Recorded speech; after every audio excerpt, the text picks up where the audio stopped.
I'm Peggy, and this is my boyfriend Mitch. I've worked as a safety officer for the past few years. Now I'm 4 months pregnant. I knew I needed to get some renos finished before the baby arrives. Mitch and I try not to do many renovation projects together, as we both think we have the best way to do it. But he really wanted to help and make sure the house will be safe for the baby too.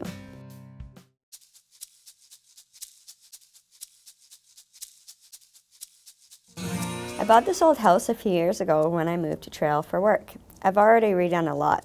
The fences, the wiring, I stripped the basement, laid new tile in the kitchen and bathroom.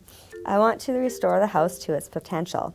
Now it's time to work on the back porch, remove the old lead paint, and rebuild the stairs. Outdoor projects may involve lead-based paints if you're working on homes, decks, sheds, or fences built before 1976. In Trail and Rivervale, outdoor projects may also release lead dust. Projects where this needs to be considered include replacing siding on a house, replacing windows, decking, or other outdoor structures, and repainting items that were originally painted with lead-based paint.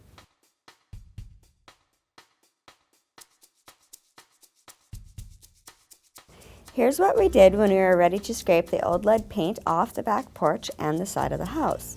Prevent the spread of lead inside your home by closing all the windows and doors. You may need to talk to your neighbors if dust could spread onto their property.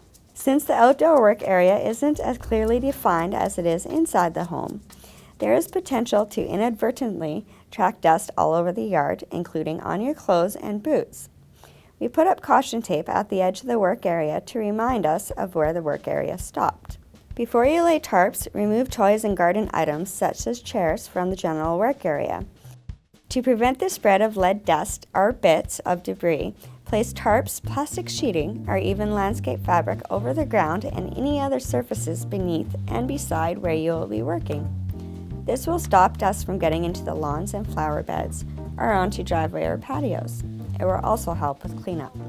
Also, if you are working right beside your home or another property, place tarps up against adjacent walls or fences to keep the dust contained to your work area. Pull your truck or trailer as close as possible to the project area to avoid tracking debris across the yard. Cover the ground from the project area to the truck or trailer with tarps so that you do not drag dusty debris all over the lawn. If you're working on a window, a nice option is to build a little containment directly below the window to catch dust, nails, bits of trim, and paint chips as they fall. This could be a little wood frame covered in plastic sheeting that can be placed open side up directly below the window. We just used a cardboard box and lined it with plastic and stapled it to the window. There are two good ways to use spray misting. Both have their uses on outdoor projects. One is to spray with a spray bottle as you scrape or strip a painted surface or remove dusty building materials. The second way is to set up a hose with a fine spray mister attachment along the edge of the project area, preferably downwind. This will keep dust from blowing out of the project area and will help to keep the dust down while you work without getting the demolition debris wet or soggy. Another good place for a spray mister is at your debris pile, truck, or trailer. Dumping waste can stir up dust. If it's windy, consider more than one misting station if needed.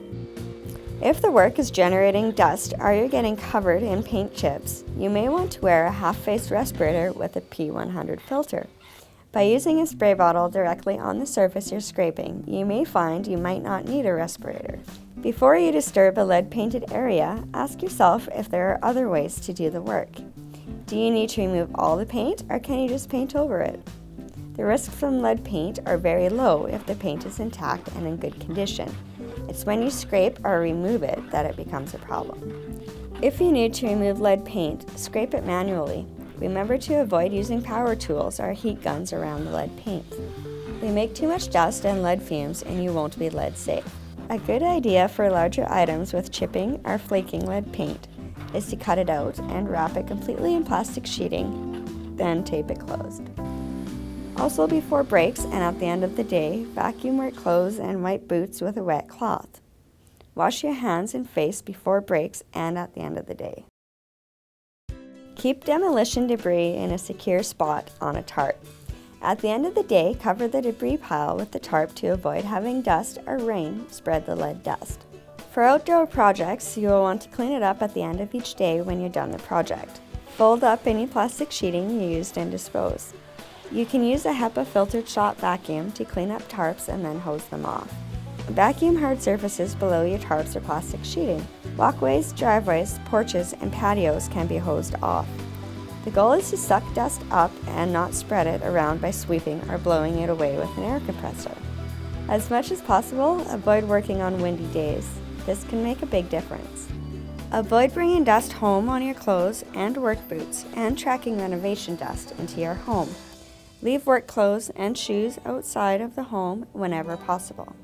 Wash your clothes separately from the rest of your laundry.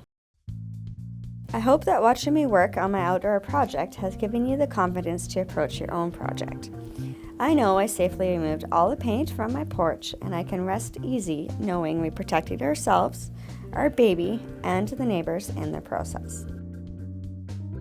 To have a lead-safe project, you may need tarps or landscape fabric to cover the ground and up the walls of adjacent fences or buildings, caution tape to define the project area, plastic sheeting if working within the porch or other roofed areas. We use plastic sheeting to enclose our porch area just like you would set up for an indoor containment.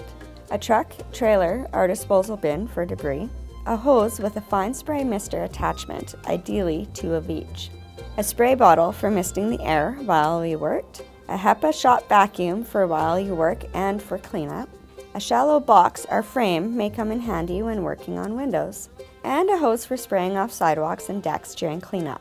For personal safety, at a minimum, ensure you have separate work clothes, even if they are under your disposal coveralls, gloves, and boots, and a respirator with P100 filters for everyone working on the project.